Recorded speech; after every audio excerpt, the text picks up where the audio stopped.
Hello, welcome to Creative Nerds. In this Photoshop tutorial, we will be sharing with you how to mask an image in Photoshop and move that masked image over to a separate background.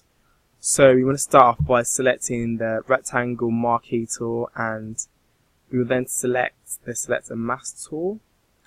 We then want to head over to the Quick Selection tool and ensure the plus icon has been selected. We want to increase the brush tip size, so we're going to drag up this little sliding icon, or we can use the rectangle brackets on the keyboard to increase and decrease the brush tip size.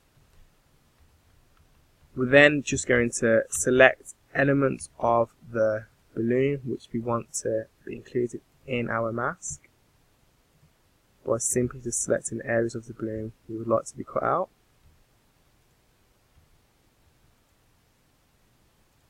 So just ensure everything's been included which we want to be in the selection. If we make a mistake and there's an area that was selected which we didn't want to be included as part of the selection, select the minus tool and just simply drag over that area, and then you'll notice that will go red again, and that will no longer be part of our masking selection. There's various views that you can use for when you're masking an image.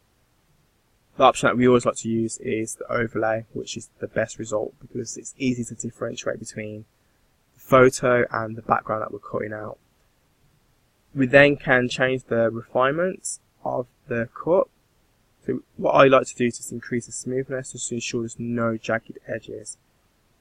And the feather and contrast can also be used, and the shifting edge, depending on the image that you're masking. Once you're happy with the selection, select OK. And then we're going to mask that layer, and we now can move that layer over to its own background, another background, which is of this landscape image which we've downloaded from Unsplash Photos. Now we're just going to add a filter over the image just to give it a little bit more consistency between the two photos.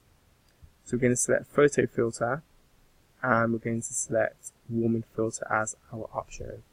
And this just gives it a bit more consistency, so it looks like it's part of the same photo and it hasn't just been cut out. Because having the filter on now gives it the same two-tone colours between the two different backgrounds and masked image. I hope this is a useful tutorial. Thanks for watching, and stay tuned to Creative Nerds for further quick tips on how to use Photoshop.